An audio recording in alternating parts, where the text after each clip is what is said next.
Good afternoon, everyone. A very warm welcome to all the panelists and participants. Before we start today's webinar, a quick note to all the participants. To get the best audio and video experience, make sure that you are connected to a stable internet connection. If you are facing any audio issues, please ensure that you have selected computer audio option from the control panel on your right hand side. If you have any questions during the webinar, you can register your questions in the questions section. We request you to keep the questions restricted to the topic of the discussion. We will also be conducting polls in between the presentations. You can register your opinion by directly clicking on the answer. The moderator will be announcing once the poll is live. The results will be shared right after the poll is closed. And for the latest updates and news from the industry, you can follow us on LinkedIn and Twitter. And you can search for us by the names Wires and Cables in Buildings. Now, I would like to take this opportunity to introduce the moderator for the session today, Mr. Devdas Goswami. Mr. Devdas Goswami is the Senior Advisor of ICA India. Mr. Goswami is a graduate in Electrical Engineering from Calcutta University. He worked with Bureau of Industrial Standards for more than 30 years, and after superannuation, joined the International Copper Association as a Senior Advisor. He worked with BIS in various capacities, including as the head of Electrotechnical Division and the head of BIS Jaipur office. Mr. Goswami has a vast experience in formulating electrical standards both at national and international levels. He has played a key role in developing many Indian standards on electrical fire safety. So now I hand it over to Mr. Goswami. Sir, over to you. Thank you, Pushkar. I'm audible, Pushkar, I'm audible? Yes, sir. Yeah, okay. So thank you once again, Pushkar, for the nice introduction.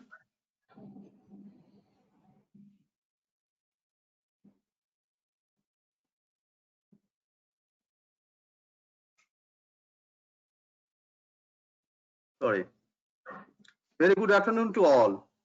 I, on behalf of International Copper Association India and all our associate partners, would like to extend a warm welcome to all those who are participating here, along with panelist Mr. M. Sashi Kumar from Cholamandalam, for this important session on National Safety Campaign being organized by Central Electricity Authority in association with Bureau of Indian Standard, IMA, and International Copper Association.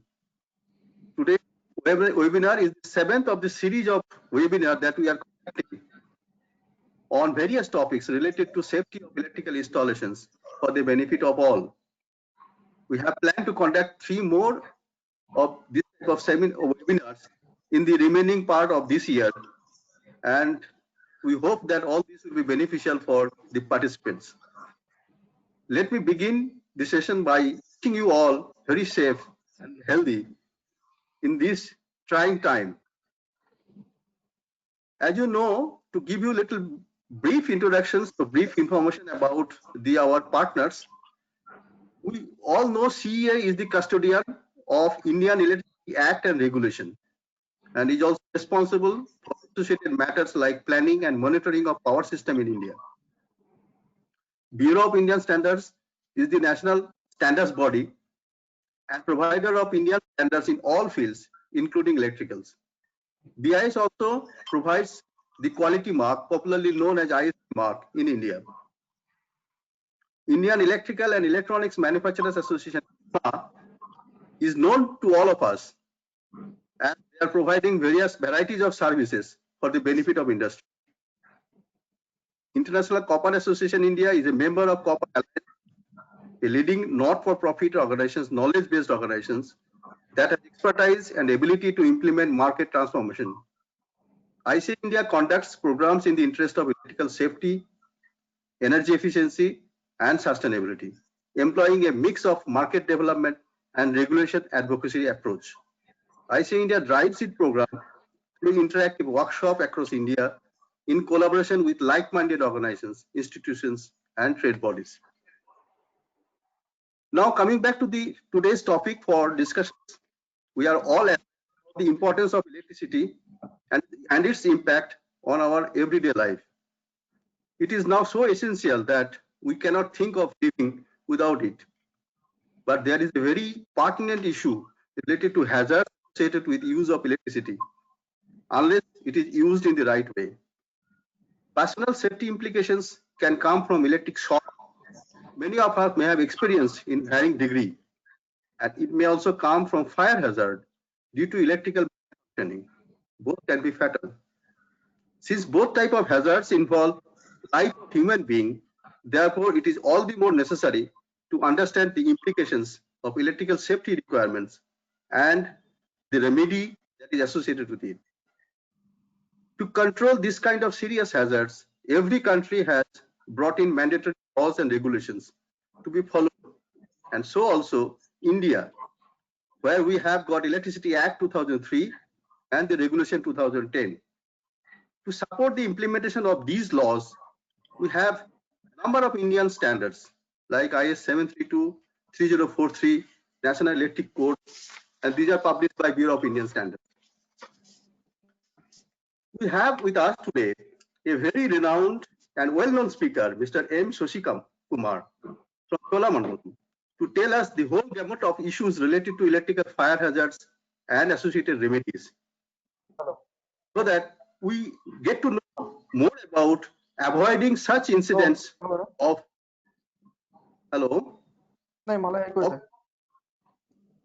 unfortunate fatalities that we have in the buildings due to some accidents. Mr. Shashi Kumar will cover in his presentations all aspects like cause of electrical fire, design and wiring requirements, electrical safety audits, and best installation practices in his presentations.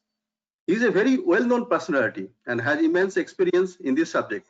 In fact, one should not miss the opportunity to ask specific questions on any issue that you have in mind related to electrical fire and safety. I'm sure he will be more than satisfied with appropriate answers. I'm sure participants will be able to enrich their knowledge on electrical safety by having some important and key takeaways from this webinar.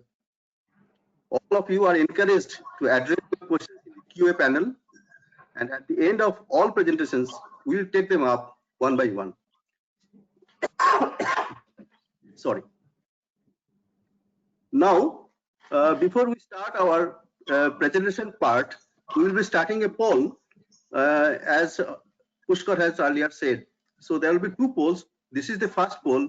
You will get 1 minute. We request you all to answer this poll.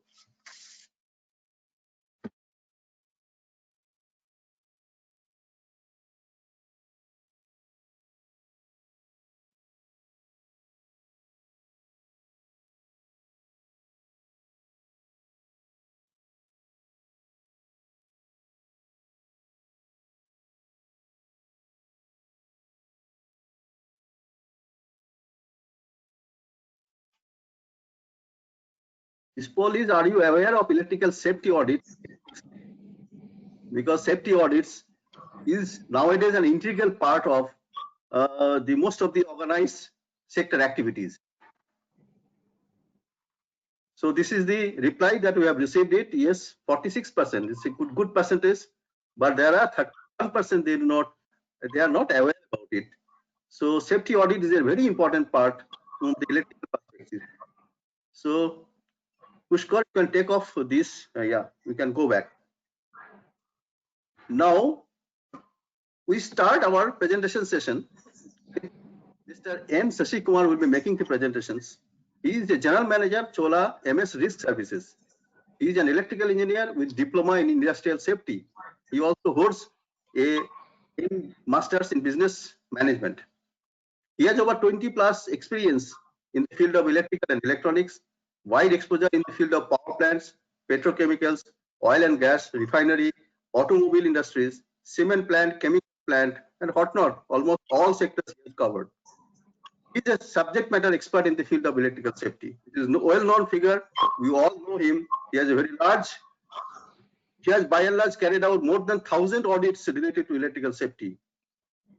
Electrical safety audits, static risk assessment, lightning protection design, inspection of equipment in hazardous locations are some of his core areas. So we are proud to have with him here today's presentation session, and I'm sure that his presentation will clear many of your doubts that you have experienced in the field. So I would now request Mr. Shashi Kumar to start his presentations. Over to you, Mr. Shashi Kumar.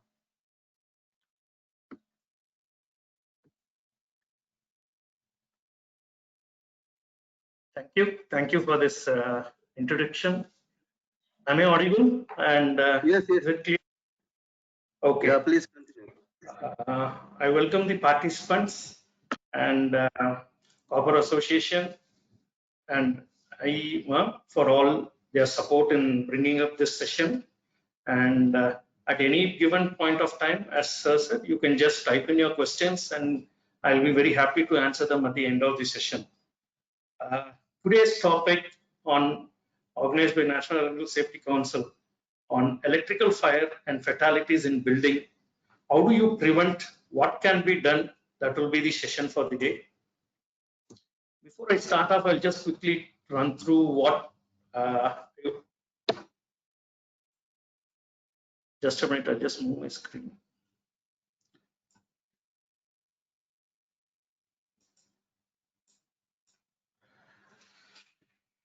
See, I work for an organization called Chola MS Risk Services. It's part of the Murugappa Group.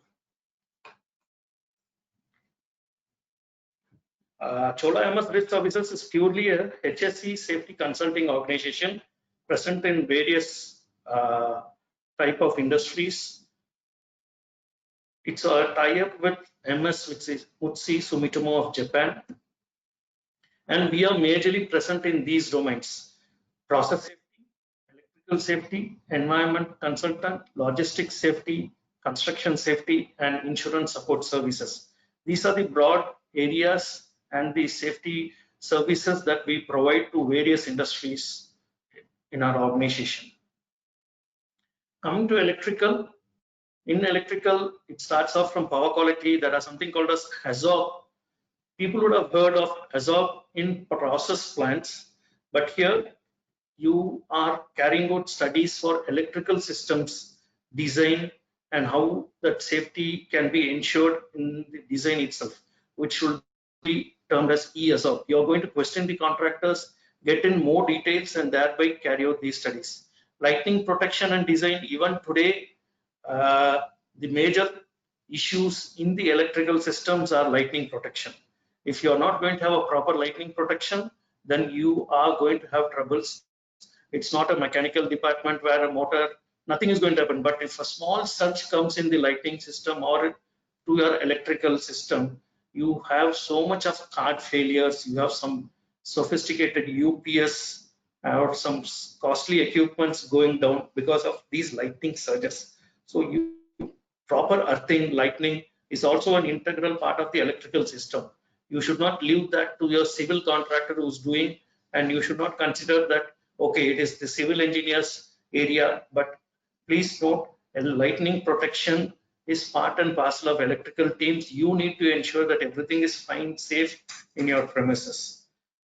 Another thing is on hazardous area classification. There could be some members who have pharma, paint industries. All these, you have so much of chemicals that they handle. So these chemicals are to be handled in a safe manner. Or for that matter, forget about the industries. You go fill up your car or a two-wheeler in a petrol pump, and you find that you would have seen numerous videos of late which have been coming because of certain fires in the petrol pumps. It could be either due to static or because of any other issues. So it's all those flammable material handling areas calls for a separate study. You need to be more cautious while handling those products in your area. It could be a plant, industry, or worst case, if you're a building facility management person, then you are still going to handle diesel, which is the bare minimum thing. One is diesel. Second is even your LPG cylinder that you use in your canteen areas. They are very, very dangerous. You need to know what is flame proof. In the LPG area, have you used the right tube light fitting? Please go and check your areas. I'm sure there is something called as flame proof light fittings which needs to be installed over there.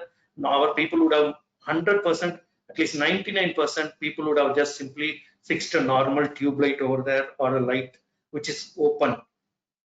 So all these areas that you need to take care where you're handling diesel generator or your gas bank or your LPG cylinder. Since this, I'm not sure the mix of audience, but these are some basic things which comes into our mind at any location, either an industry or a building. If you're going to be occupied, you will surely have one canteen where there will be one gas cylinder at least. So these areas are very, very dangerous. Handle them safe. Static electricity is another hazard. Arc flash. Even today, many people do not know what an arc flash is. That person made a mistake due to which flashover took place. They just blame it on the person. But take it from me, there are standards, there are processes which can prevent even that flashover from becoming more dangerous. There are sophisticated or there are devices which can be installed in panels so as to ensure that the panel trips even before the flash comes out of the panel, thereby preventing a major fire and also preventing the person working in the vicinity. Thermography is another thing which is the best tool which is available for the electrical. Unlike a mechanical, when there is going to be a problem, the bearing or a motor or anything, vibration is there, noise is there. But in electrical, as we all know, a silent killer, you can easily do thermography and get to know where are the problems and take corrective measures.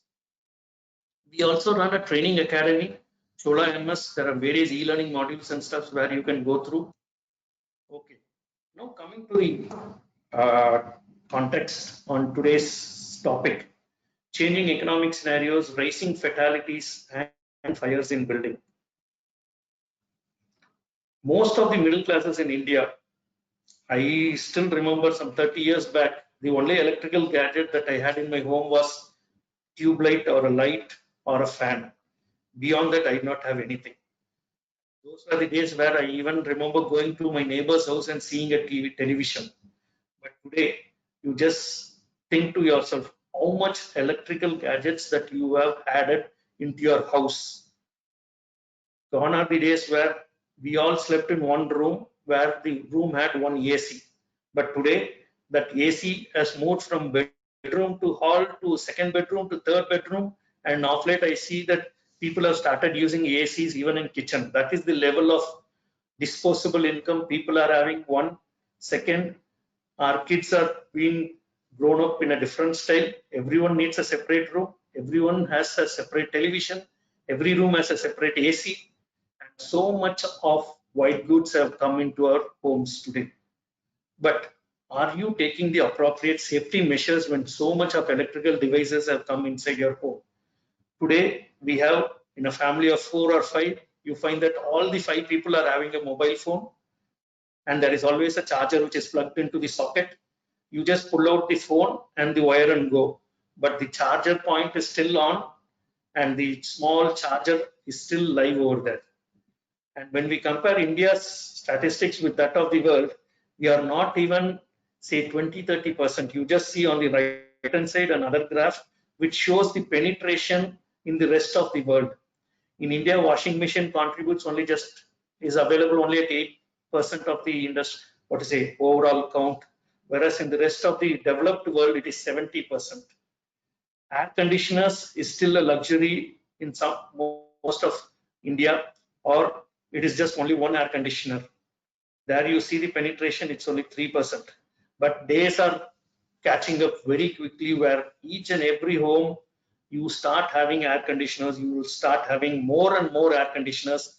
Gone are the days where 700, 800 square feet, a 2-bedroom or a 3-bedroom apartment used to have only one AC. But today you have one master bedroom AC, you have a hall AC, you have the second bedroom AC, everywhere it is. So the data seems to be growing at a very high pace. You see a CAGR of 17%, which is increasing, which means you are adding more and more electrical goods into your home. This also invites trouble. Plus, if you are not taken care of your installation properly, then these are going to lead to fires. You can say, sir, I have taken care of my building. I ensure that my AC is fine. There is an MCB. But please don't underestimate that you are staying in an apartment. If you are an individual house, that is something different. But if you are staying in an apartment, if you are staying or working in an office which is multi-tenant occupied, you have a ground floor with somebody else, you are on the third floor. So the awareness should be available for everyone. It's not for you. If there is a small fire in a second floor and you stay on a third floor, then you're also no other go, you're also victim to it. So even if you think you have done it properly, there are 100 surrounding things which can affect. So you need to have the knowledge and impart that knowledge and take it to your associations or to the building management and see to it that everything is set right.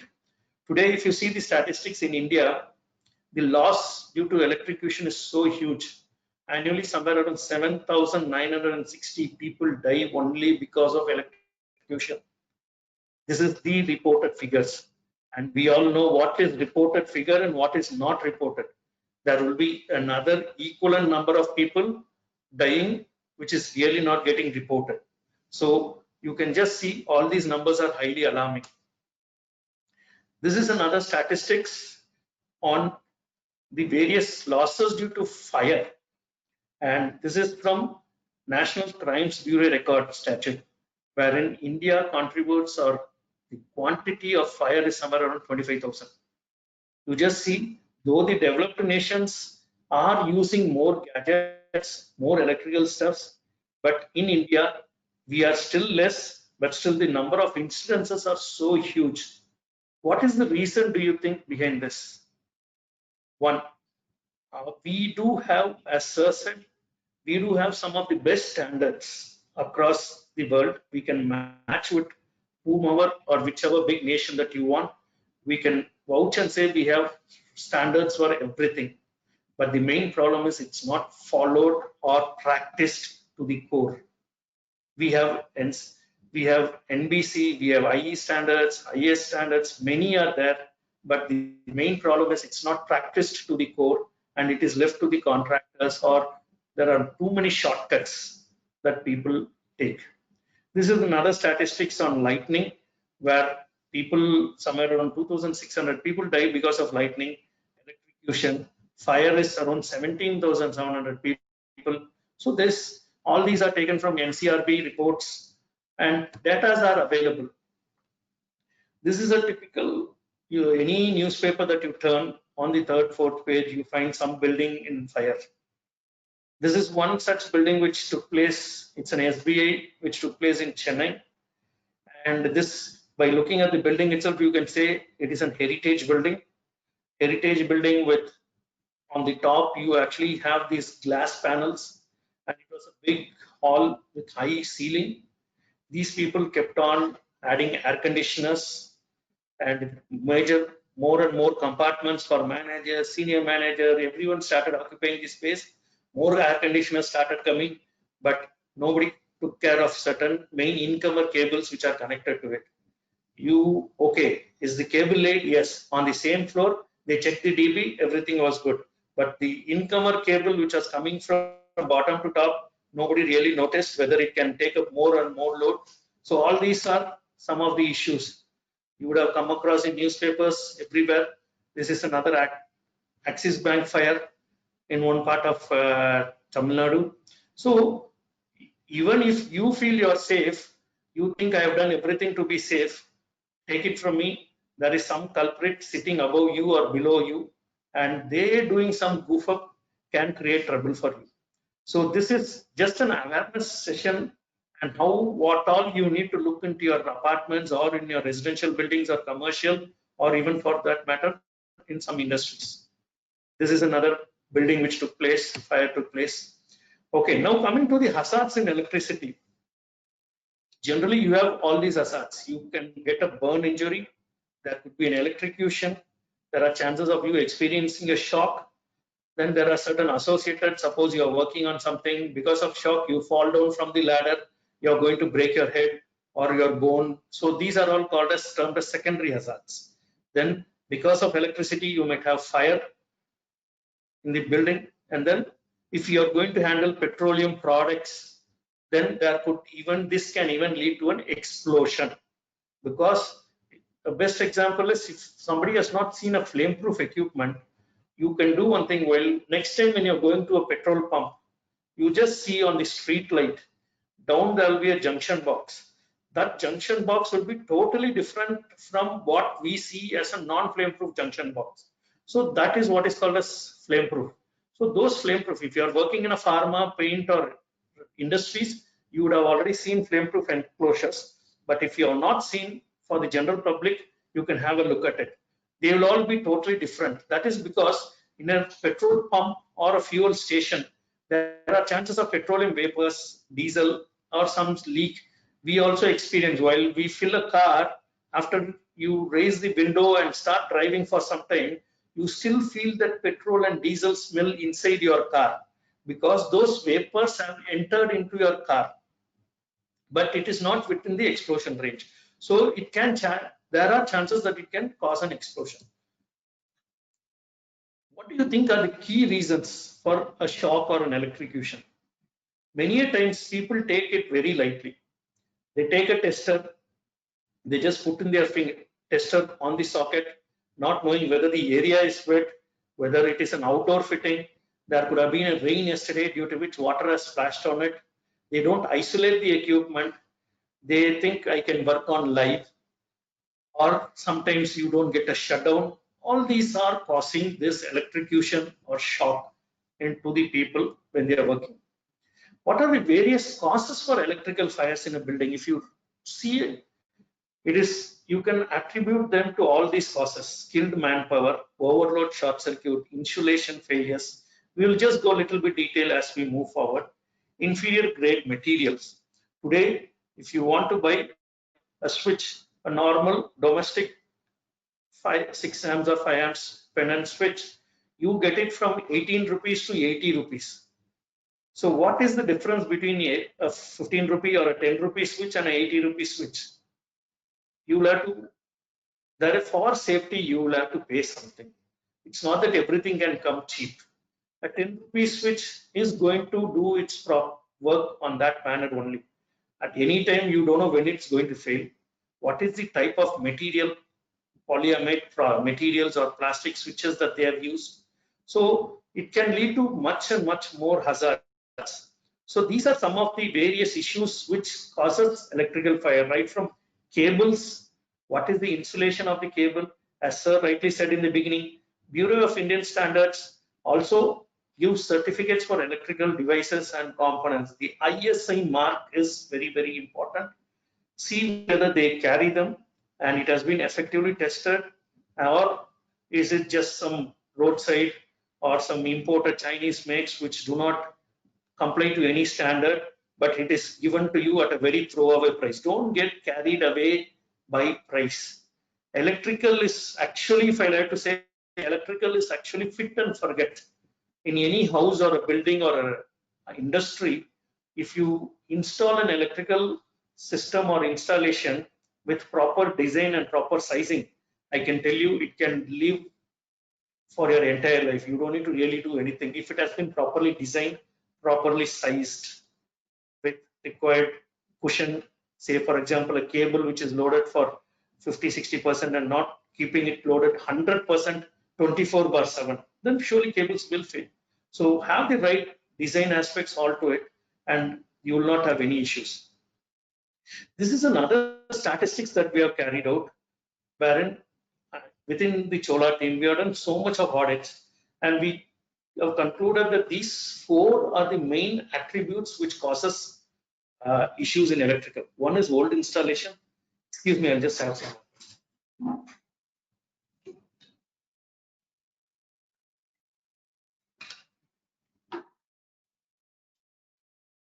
Old installation, workmanship, design issues, maintenance issues. These are the core attributes or 4 areas where you can classify them. Old installations, all of us know, because it's very, very old. If you see, go to any apartments or an uprise or a high-rise commercial buildings, you go to a bank where there are 3-4 floors, you go and see the cable chamber where the cable is being pulled from ground floor to top floor. You go in the staircase and see. In some corner, I have seen in many parts of India where people, everybody spit their pan. Entire electrical cables ka upar pura ka pura pani rahega. They would have spit so much that it is literally going to create a short circuit. It's all water. Not only for that matter, those cables are all so haphazardly run. It is not properly trussed. Old installation, and if I'm going to keep my hand on this, something else will trip. So nobody does anything. Next comes workmanship. Workmanship in India is totally depending on the individual who's doing it. Today, if you ask a technician what are his tools, if you have seen some photographs of Indian technicians, it's very, very rare. But when you see some developed countries, a technician, when he's coming, he carries right from a torch to a proper knife to a tape to all the right tools. But over here, the workmanship, if you see what is the tools that he has only 2 tools. One is a cutting plier and one is a tester. With these 2 devices, he can do wonders in India. If you ask what are the tools that are available, beyond this he might not show anything. Or he might take a knife. That knife is also not a knife to strip the cable. It is an hacksaw frame which he would have grinded and used, or he will carry a test lamp. These are the 4 minimum to maximum. He might have only these 4. If you are going to ask for a bigger spanner or a bigger screwdriver, he will not have. He will use the same tester for a bigger nut or a bigger screw or a smaller screw, and he is going to, whether it is a minus, star, or whatever, it is of no matter. He will use the same tester, damage the screws and whatnot. I don't need to. We all know what happens in the field. Design issues, yes, one has to take care of design issues in the beginning. If not, it is going to be a recurring problem. Maintenance issues, yes, I did say on the workmanship, maintenance also. Industries of late are well equipped and people are available. We majorly have issues with the commercials and residential apartments. If there is a problem, it is always a temporary fix. You call an electrician, that guy will come, he will do some jugaad over here. Somewhere he would have taken the neutral, somewhere he would have taken the phase. Now light is glowing, sir. That's it. His work is done for that day. He takes his payment and goes. He is not bothered on how he did it so perfectly, whether he is going to spend his time for the entire day tracing where the cable has gone fault. No, he will not do that. If unless otherwise you are going to ask him and pay him properly, allow him to check all the circuit and then rectify, fine. But we also take things lightly and it should not be the case. So as I said, today everyone keeps upgrading. White goods loads have increased, home appliances, office communication, security system, whatnot. So many things we are completely surrounded by all these electrical gadgets. So we will have to be utmost cautious. This is a question for you. How many of you have changed your AC? Okay, you just introspect yourself. I'm sure everybody would have done it, or at least you would have moved from one AC to another or to an inverter model. What are all?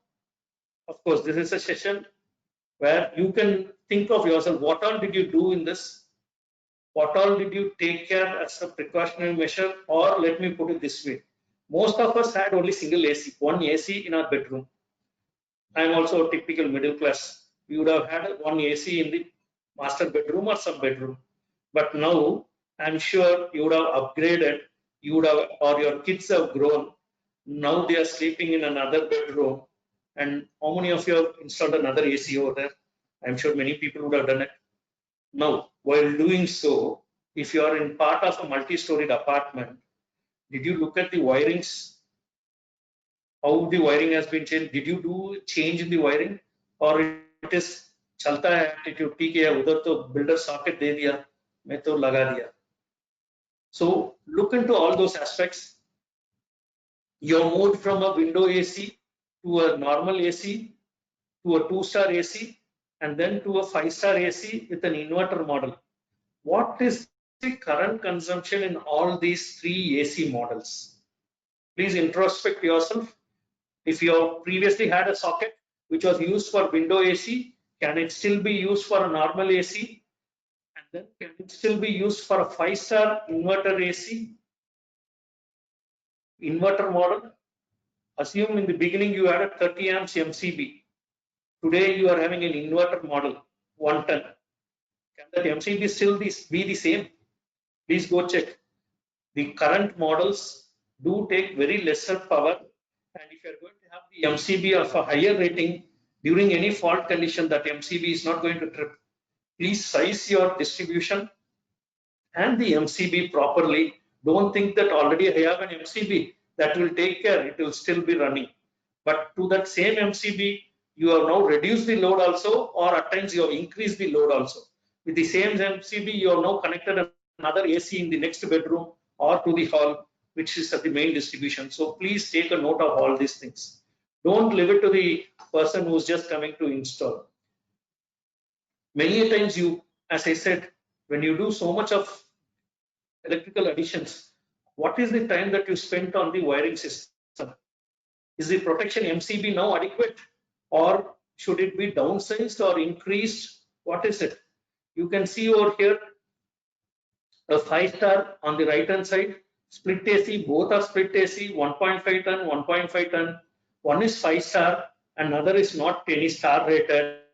You see the power consumption, watts per hour. One is 1490, another is 1500. So you have 1.4 and 1.5. So you can easily see to it that the current or load has actually come down. So when it is going to be low, what is going to happen is your breakers are still at the very higher level. They are not going to trip. So you need to have a full checkup done. Do your homework properly. Don't leave it. Ask the right questions to your technician, whether that MCB is replaced, or is the cable which is coming, if you are staying in an apartment, is the cable coming from the ground floor to your 5th floor or 4th floor? Is it adequate for me to increase or put 4 more ACs or 2 more ACs in my apartment? So question them and see to it that all are safe and you handle. This is another example. Gone are the days where we were using incandescent lamp. Then we moved to CFLs, and today we are using LEDs.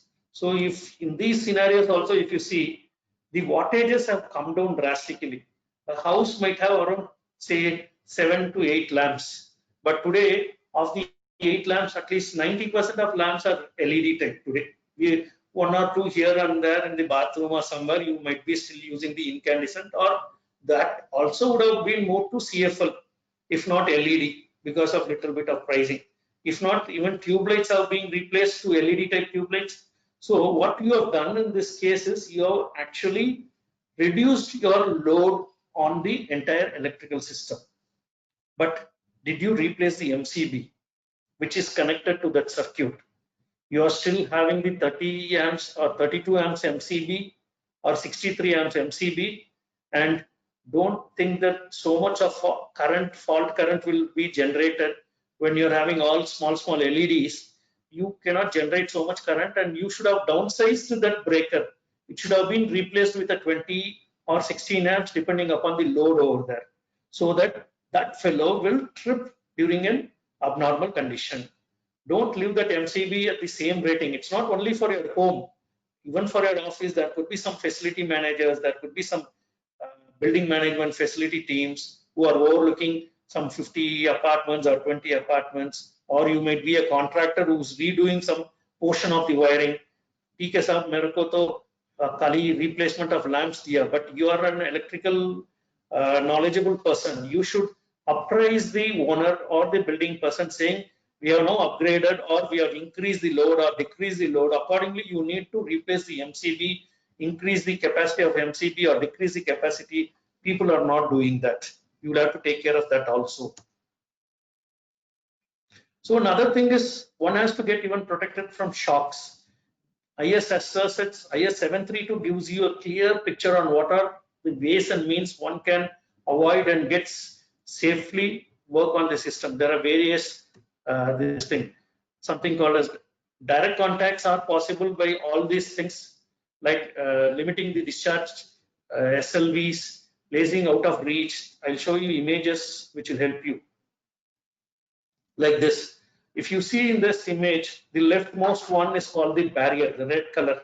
So by providing a barrier, you are now preventing any layman or a child or a kid from just touching the panel and opening the door. If this door is opened on the left hand side, the naked terminations are not visible to any unskilled, or say for that matter, end of the day, you and me are working for organizations and everyone for whom? To feed our family. If you're staying in an apartment, there is a panel down below which is not closed, which is very open. I agree, when you go on the roadside, there are some junction boxes or street light boxes. Please train your kids. It could be rainy season at every time in some different part of the India. So do not touch those street lights, do not street lamp post or the junction boxes. If you are in a residential area and there is some sort of panel in the common basement or car parking area where kids play, please barricade them properly, allow them, ensure that nobody goes there, do not allow them to come very close to this. Have barricades, have these enclosures available over there. Provide the right devices. Think to yourself, go back to your home or to your location where you work. Do you have RCCBs, RCDOs, which will trip the circuit at the time of any abnormality? Whether there is a leakage current, when your wife is working in kitchen, or your kids playing with so much of electrical gadgets today. So if there is a leakage current, there should be suitable devices which can trip the circuit. Excuse me.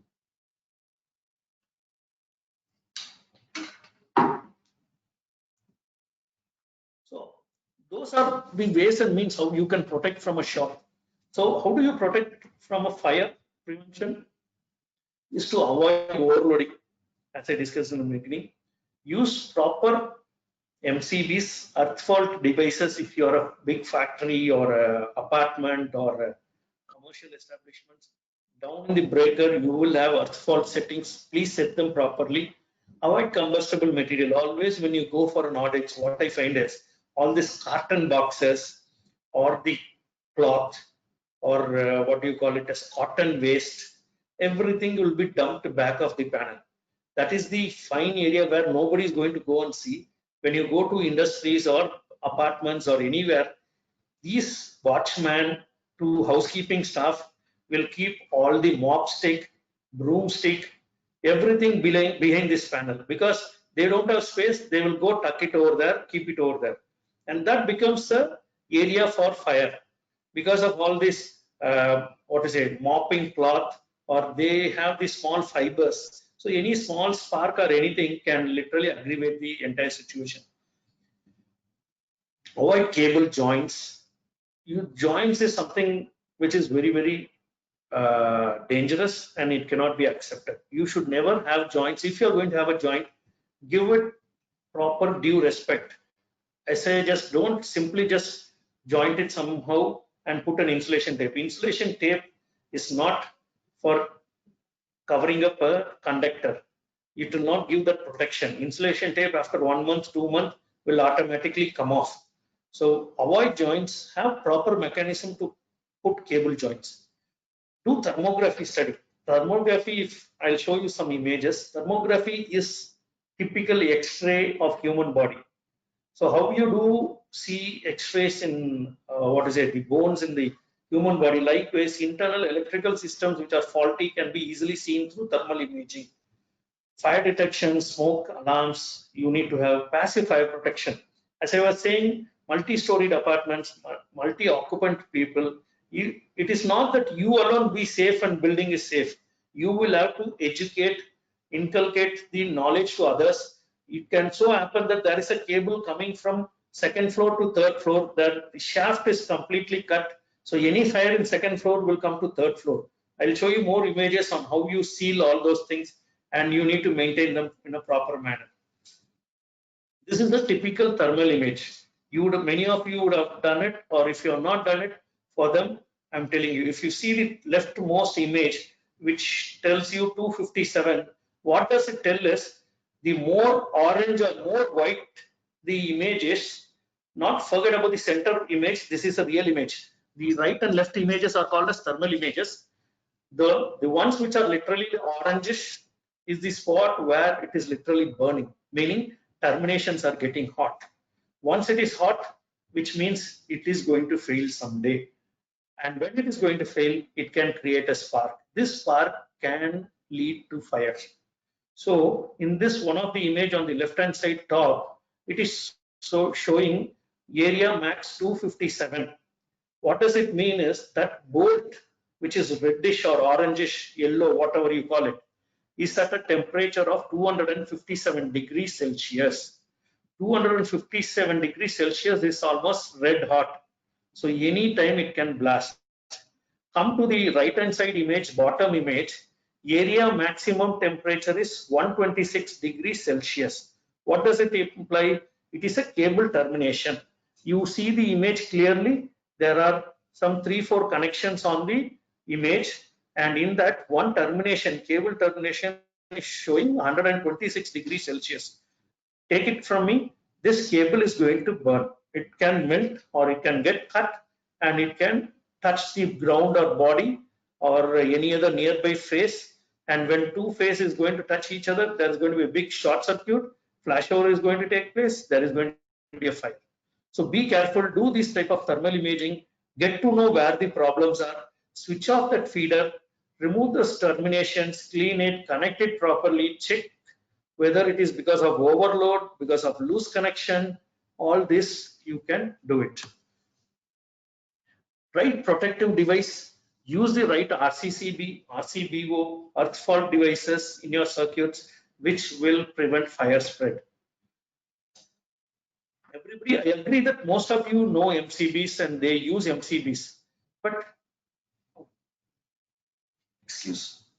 in this MCB itself, there are much more types, which is called as B, C, and D. What are these types? Where do you need to use them? You please go through those manuals.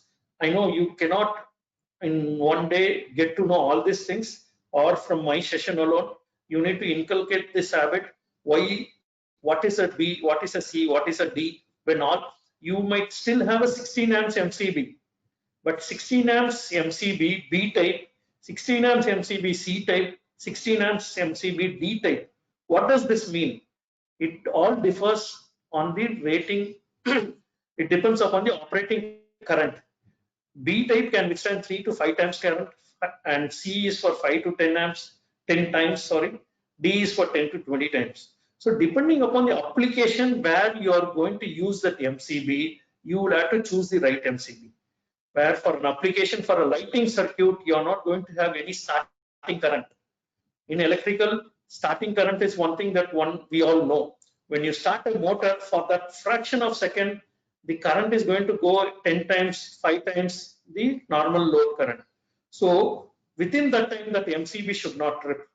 So if you're going to put a B type in a motor, the chances are whenever you switch on a motor and stop, immediately MCB will trip, because it cannot withstand 10 times the current. It can just withstand only 3 to 5 times the current. But when you're going to start a motor, the current can go 10 times also. So those areas you need to use C type, and D type accordingly for inductive and capacitive. So just have some knowledge or refer manuals or the product catalogs on B, C, and D type, because MCBs across the band has various make plus these categories which you can use. Coming to cables, as I was saying, something on passive protection. You need to normally assume the right hand side image as a cable which is coming from 3rd floor to 4th floor or in a commercial building. So you need to adequately close that openings which can be a point of fire spread. Okay, these are called as shaft or compartments. You need to ensure that the cable which is coming from left building to the right, or from a second floor to the third floor. The wall openings today, if you go and see many of these places above the false ceiling, they would have broken the wall and cables are running from this block to that block or upper to lower. There is nothing sealed. So when a fire occurs in one part of the building, fire spreads to all areas. You need to seal the areas either in the form of a wall or as in the form of a floor, compartmentalize them so that things are all proper. Cable sizes is another thing. I see that people are using aluminum cables for lower sizes also. Please do not use aluminum cables anything less than 16 square, because it leads to brittle. It is very brittle. It can break. It can lead to fire and explosion. Use copper wires which are flexible and have some better strength. So always use copper wires for lower sizes. Okay, for larger size, you go in for aluminum. You also please take into account on all these insulations and what are the better ways and means of how you can protect the cable. Fire retardant, heat resistance, halogen free, crosslink, XLP polymer cables. So there are various forms and cables which are available. So go with those which have been tested, proven. Thereby you can prevent fire spreading from one place to other place in buildings. Another bad practice that people have is, you just think over, there are many places or even in your establishment, wherever you're working, people are still using or buying 3.5 core cables. What is this 3.5 core cable? The half is the neutral cable, 3.5 core or 3 core. Core is RYB. 3.5 core is that half is the neutral cable, which is going to create trouble. Please, where does the current flows in a single phase equipment? In a single phase equipment, you're still going to have a phase and a neutral. The phase current has to flow through the neutral finally. And the neutral size, if you're going to reduce it to half core, then that can be a cause of concern. Many times you see neutral fails, and this can lead to much more troubles. When a neutral fails at the main transformer secondary level, those single phase devices will start getting 415 volts. So it is going to be a very, very problematic one. Another thing is people using left and right whatever size available from the market. No, NBC or IS standards have clearly specified. IS 732 sizing of cables is very, very important. Bare minimum for a small light, single light fitting 1.5, but use the right sizing 2.5 square mm and design it properly. Don't go any size lesser than 1.5 square mm in domestic applications. Standards are changing, where in the industries, people are not at all using anymore 1.5. All have migrated or elevated to 2.5. People are bare minimum at the procurement level itself. Nobody is maintaining stock or buying 1.5 square mm. They are only buying 2.5. So it's time that we also improve on the conductor sizing. Neutral, as I said, please don't go with 3.5 core. Please always have 4 core cable so that neutral is adequately sized. And when you come to distribution, if it is possible, use bus trunking to have bus bars going up and down instead of cables, because cables have the problem, all these firing problems. But in a bus trunking system, bus bars are available, copper or aluminum, whatever. It's not going to aggravate by catching fire, and it is much more robust than a normal cabling works.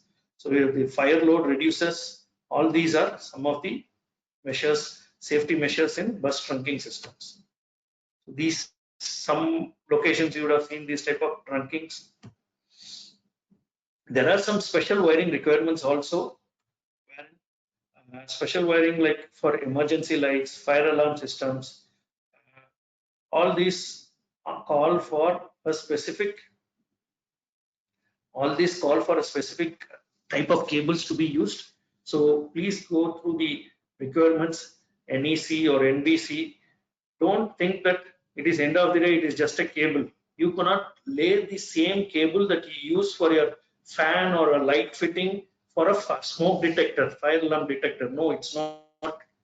Or for a manual call point. If there are some people in this session who are from facility management and all those things, please check. You are not supposed to use emergency lights for fire alarm detections. All these should have proper recognized by the standards, those type of cables, and you cannot use normal cables. PVC cables are not allowed.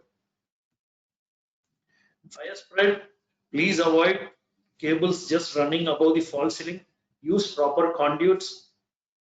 Segregate the cables, whether it is MV, LV, and the cables that you use at 230 volts, please check from the suppliers or manufacturer whether it is having 660 volts grade of insulation. Standards are available. Please buy few standards, refer them as and when needed.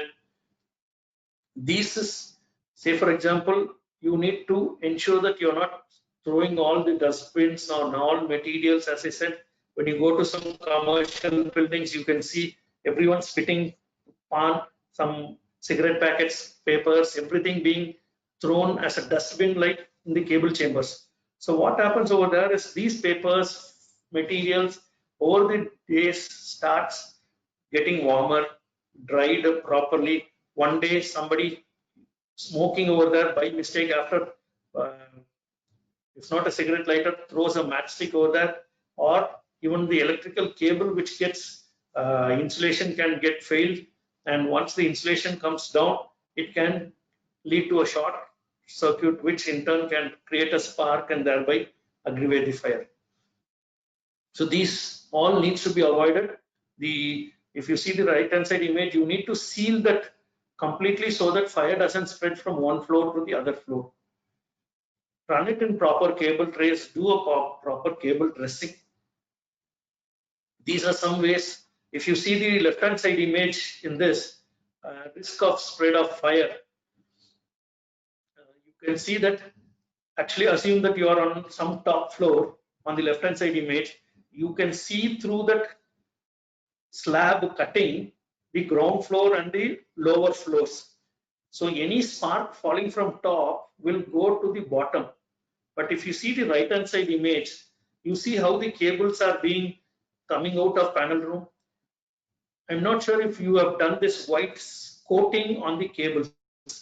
These are called as fire retardant coating. As per standards, you need to provide this coating for a distance of 1 meter in panel rooms where the cables are getting terminated to the panel.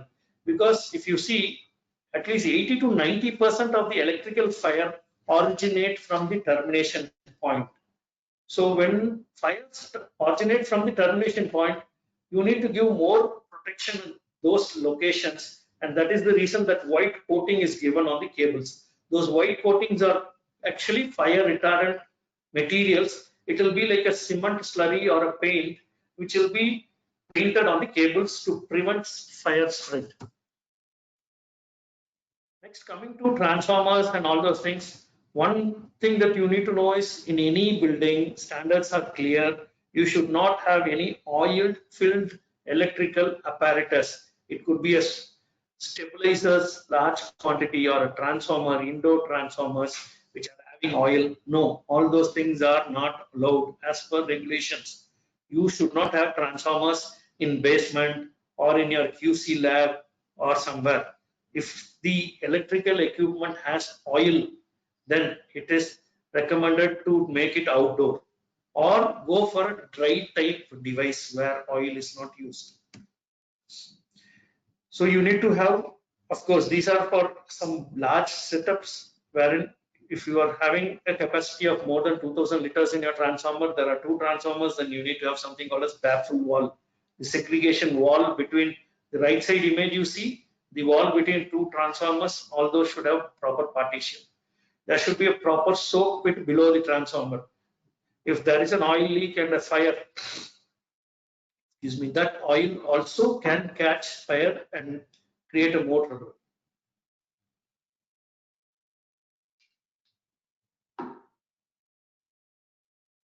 So please have this soak pit below the transformer so that when the oil by mistake gets drained or if there is a leak, it collects and there will be pebble stones over there. The reason for having those stones is the oil will percolate through the stones and go below.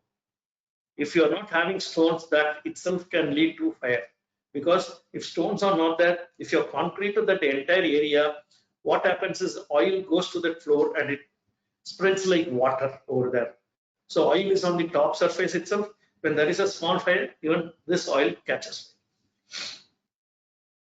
So baffle wall, I did tell you. In a larger transformers, go back to your establishments. I'm not sure, there could be industrialists, industrial people, or facility management. Check what is the sizing of your transformer. If your transformers are larger capacity, you need to have these type of flooding systems. Even if the oil quantity is more than 2000 liters, you need to have water spray system or some sort of fire suppression system installed for your transformers. More details in the Q&A, or you can write to us or write to me at the end of the session. My number and mail ID are available. I can give you more clarity what the standard says and regulations. What is this different rainbow colors on the panel? Is it allowed? Yes, it has to be. You cannot have your panel room with just one same color. Standards have clearly said if there is a panel, and as we all know in electrical, panels will have dual source, one coming from the DG, one from the electricity board, or one from substation 1, another part of the feeder from substation 2.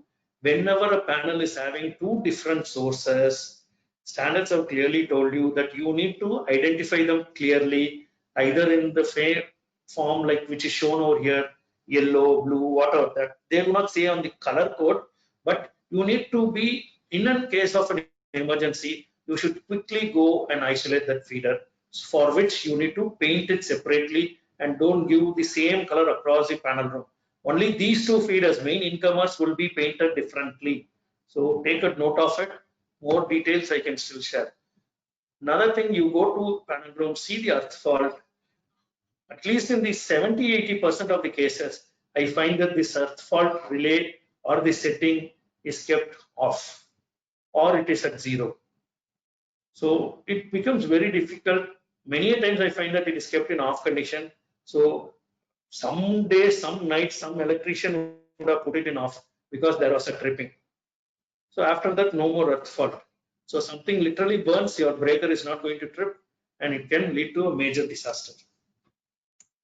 So panel rooms also needs to be given due respect. Ensure that they are all under lock and key. It's not an open space for anyone to go have a small nap. If you go to industries or even to some buildings, you find that the housekeeping staff are all sleeping over there. Or in North India, during these times, winter has slowly started coming.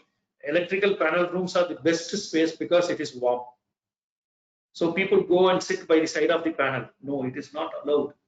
You cannot allow unskilled laborers or anyone to go inside panel room. Panel rooms are no-go zones. Only skilled people can go.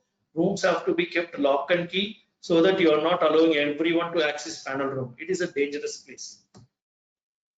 Proper ventilation should be available. One is winter. The same extreme happens during summer. You see that the panel rooms are like oven. Temperature inside the panel rooms goes to 50, 45, 50, aram se chale jata.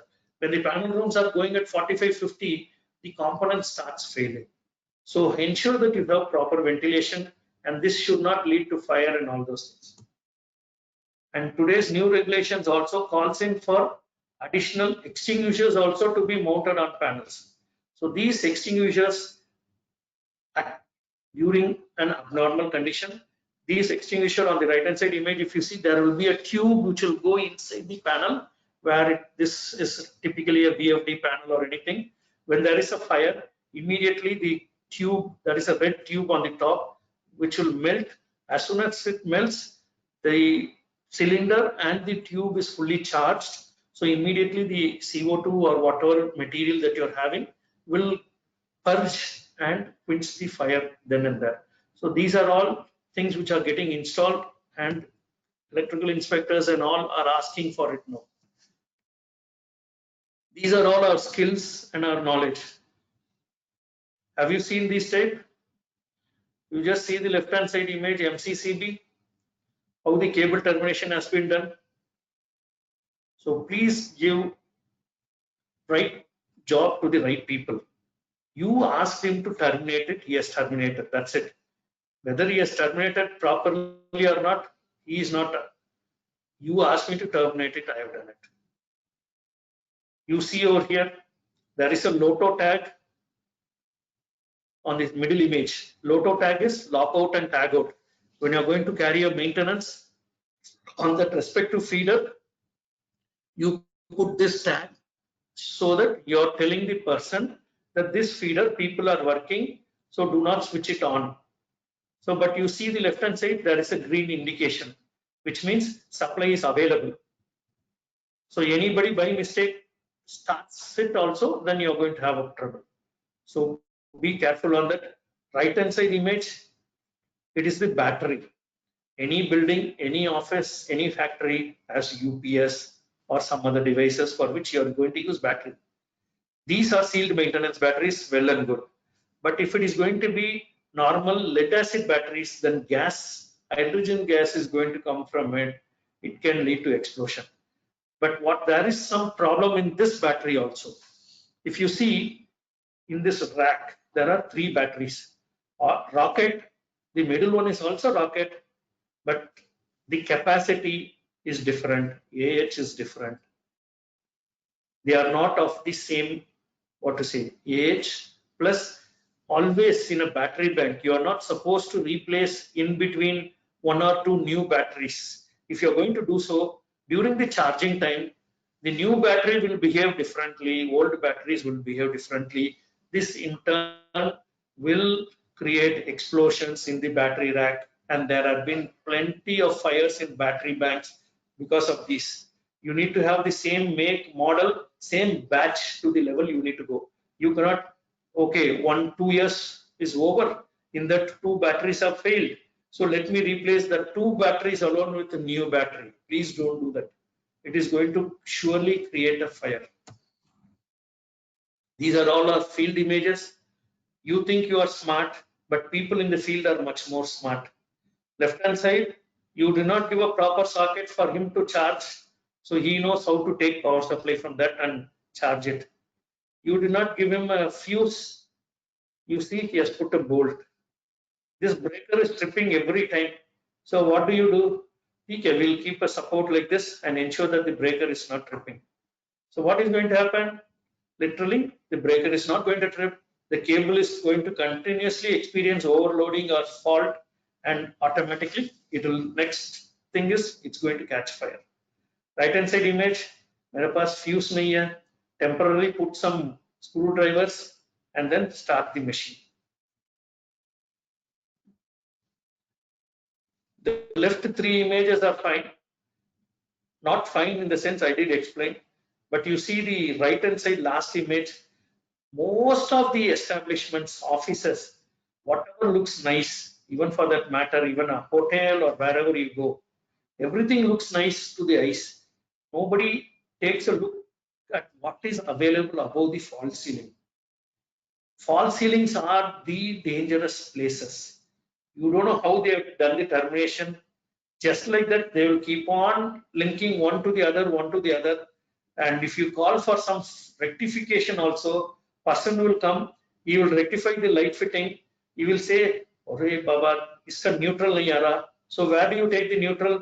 Okay, you have another cable over here, you just simply strip off that insulation, to that you will connect the neutral, and now the light is glowing, fine, that's it. He will not trace back the neutral to the dB level. So be careful on type of job that you are giving to your people.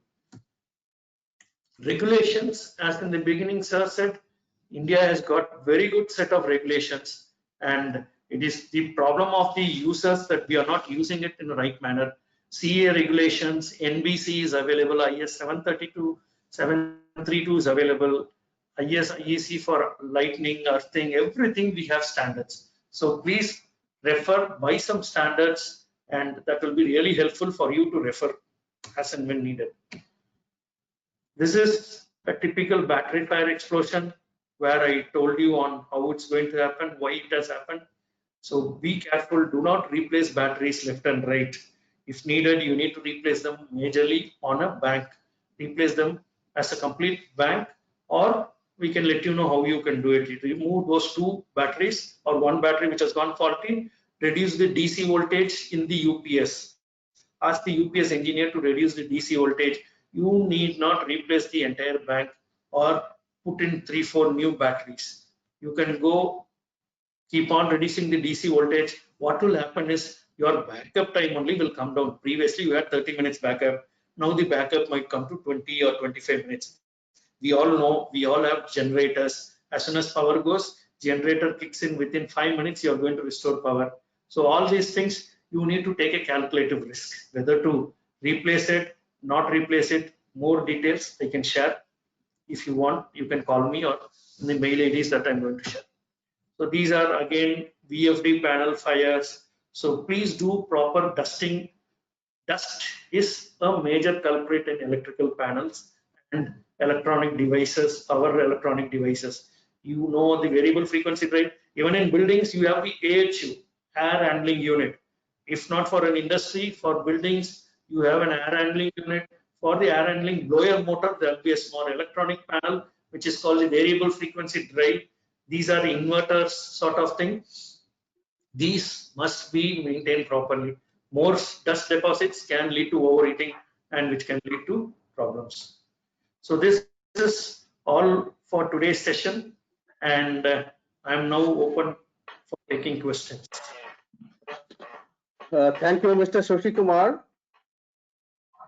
Thank you for your very enlightening presentations.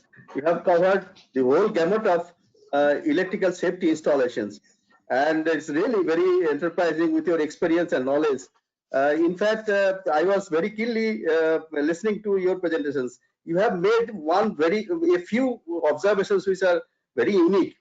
I ask you a couple of questions for the benefit of all. You have talked about explosion in petrol pump. It does happen occasionally. It happens, and in many cases, it has been seen that for nowadays for gas filling, they say for auto wala will ask the passengers to stand outside. So all those things happen. But sometimes this explosion happens due to static electricity, as you said. And now, is there any specific kind of protection taken in the petrol pump for avoiding this kind of explosion due to static electricity, or is there any kind of requirement specified anywhere?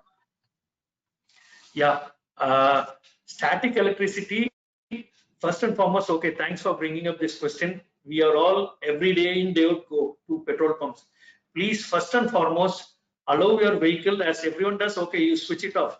Don't, if the petrol pump gun is there, the gunman who fills the petrol or diesel, ask him to keep the gun on the tank.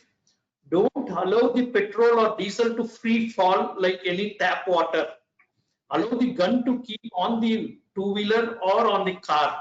Once he does that, actually there is a spring type of hose along with that gun. There is a spring which is actually connected back to the pump or the fuel station where it is properly earthed.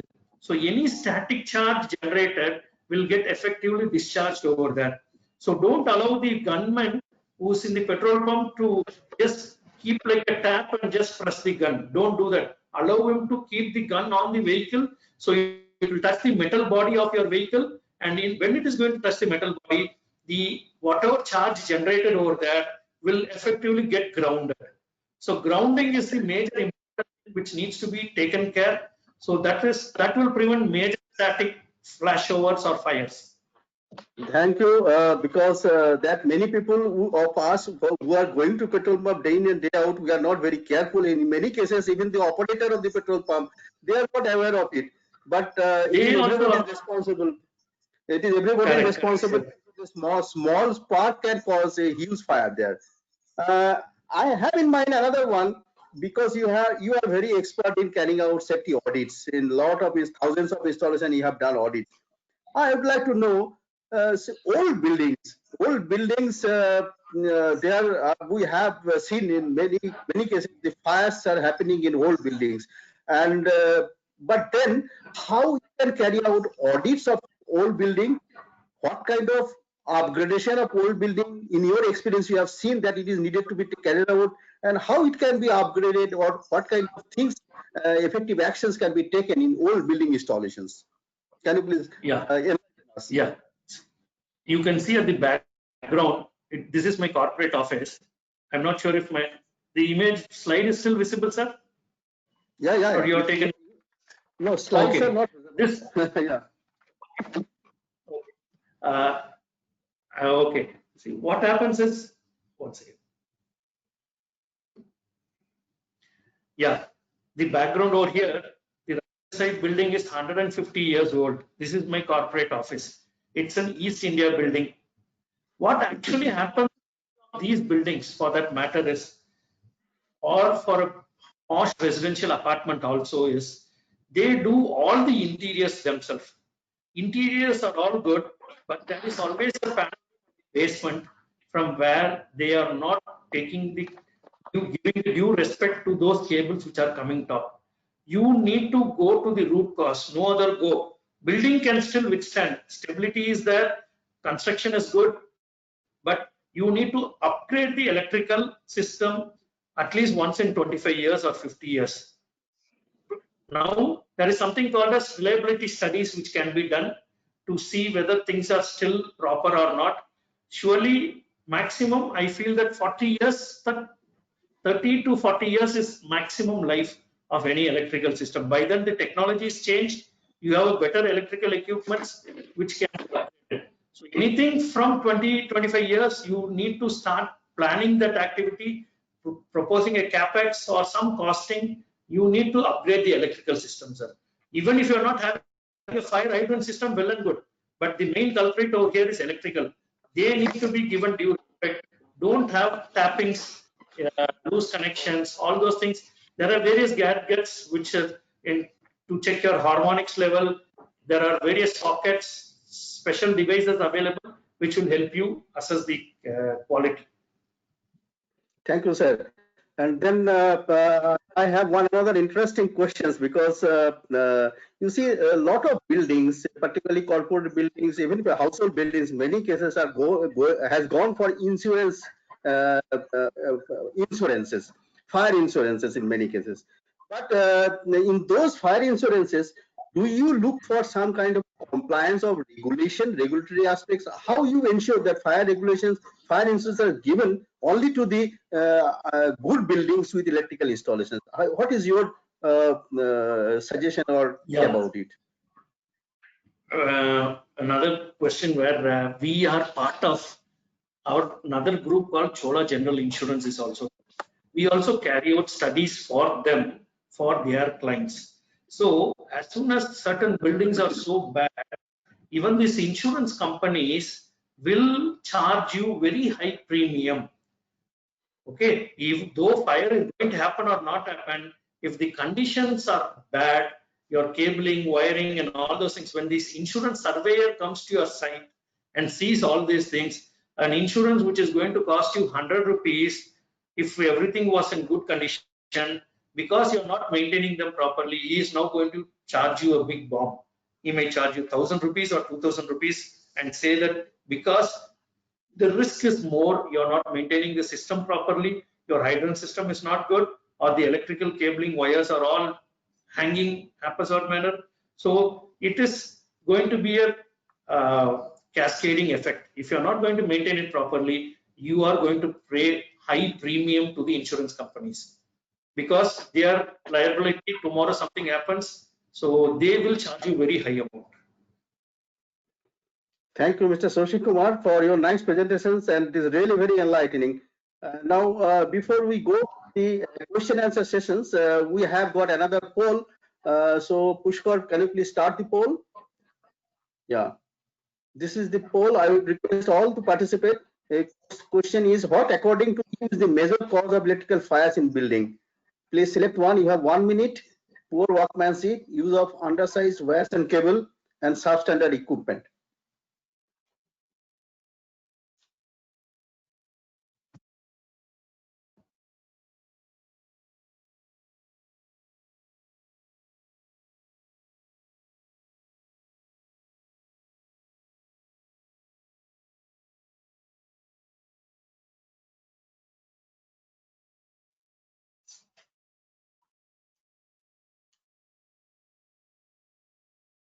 Yeah, it's over.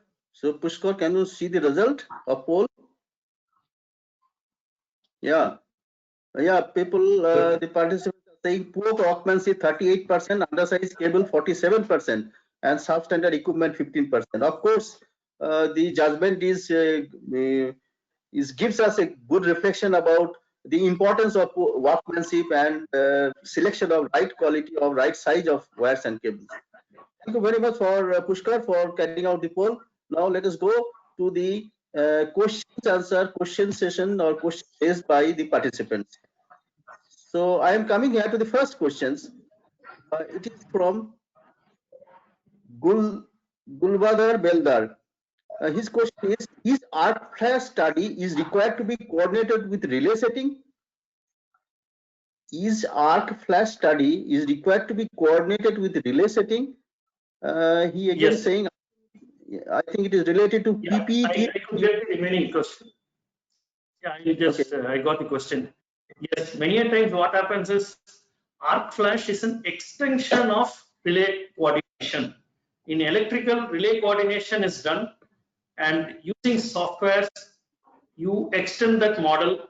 If you're not having already relay coordination is not available because the plant is old, building is old, 20 years before that data is not available, then once again now you do that entirely and then accordingly do the arc flash also.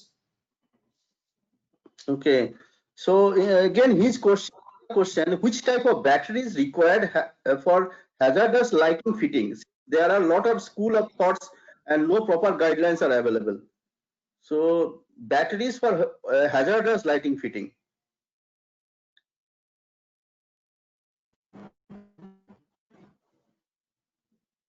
Yeah, Mr. Kumar. Yeah. No, which type of battery or what is the question, sir? Sorry, I could not. Which type of battery is required for hazardous lighting fitting? Hazardous lighting Sir, fitting. yeah, okay. Batteries cannot be used in hazardous area. Yes. You cannot use batteries. You can have the battery in some safe area. From there, you run a cable to the area where you need the light fitting. There is something called as intrinsically safe. You are not even supposed to use a calculator or even a wall clock in this area. Please remember, the wall clock, small battery, that battery also is not supposed to be used in hazardous area. You cannot have a wall clock in your production area which is hazardous. That is the danger level. For the mine application, miners cap lamps are there, for which a separate standard is of course available. So mines is totally separate. Totally separate. That yes. is different. Yes. Industrial and this is all separate. Okay, now let us go to the next question from Silas Dubal. At petrol pump, which cables are generally used for submersible pump? As this pump is placed in fuel instead of water. What are the specifications? Oh, it's an interesting question. At petrol pump, which cable are generally used for submersible pump? As this pump is placed in fuel, it means petrol instead of water. So, is there any special type of cable required for this kind of pump? Yeah, of late, the PESO regulations have revised and they are having submergible fuel pumps which are used, and they are also of standard reputed mix. We can share more details on it, which is available. They are using it, yes. XLP cables, and it's not normal. There, the main thing comes is the termination. How well you have terminated the cables and what is the joint that you have used. Okay, now let us go to the next question, Mr. Yagnesh Pathak. His question is, due to competition, contractors using less gauge of wires. Customers keep eye on budget and there is no agencies to look into it. Consultants keep eye up to paper only. What is really executed is being ignored by all. And during the peak installation, gives the answers. At that time, no evidence of contractor work. Who is trying to establish foolproof system? Who? Okay. I think he's talking about the system. Who is going to? Absolutely right, sir. Yeah. Sorry. Yeah, Yeah, I get okay. this point. Standards are available. As he rightly said, as the deadline opening day comes for the project, everything is very done so quickly, or contractor is also not maintaining standards. Whatever cable available, okay चलता है, अभी लगा दो, बाद में हम लोग change कर देंगे, but वो बाद में कभी भी change नहीं होगा. In the place of Yeah. cable नहीं है, 25 square में अभी लगा दो या बाद में देख लेंगे बोलेगा, but normally it doesn't happen so. So please Yeah, so be who are overlooking projects and sometimes sites, don't budge into those things. Let's get the things done right at the first stage. so he's India right in is saying available. he's right in saying, because the implementation part, who looks after or who takes care of it, even though we have rules and regulations, but again, the primarily who is ultimately the owner of the installations, he has to find ways and means to ensure that the quality of installation that he is going to take over from the contractor is of right quality and of right application of standards and regulations. I think this he has to be very careful. If he is not competent, then he must get the assistance from the competent person to verify that system is right. Your observation is given is very much correct and very much perfect. So can I go to the next? I would like to say, one more thing, as sir was saying. Sorry, we spent 50 lakhs, 1 crore, 2 crore to buy apartments, but the inside stuff like electrical cables, we are not at all examining them. Please look into it. End of the day, our families, we are going to stay in it. A small fire can totally devastate our entire career savings. That money that you people or we all buy apartments, that guy doesn't have knowledge. He would have done something and goofed up. Not only the money, it is the life that matters. So ultimately, everybody should be very careful before buying anything. You must ensure that this quality of electrical installation in any building is of right quality. Then only the things can. If everybody starts insisting on the quality, then the whole thing will improve. We hope that whole system will improve in future. Sir, we go to the next question because we do not have much time left now. Mr. Nihal Siroy.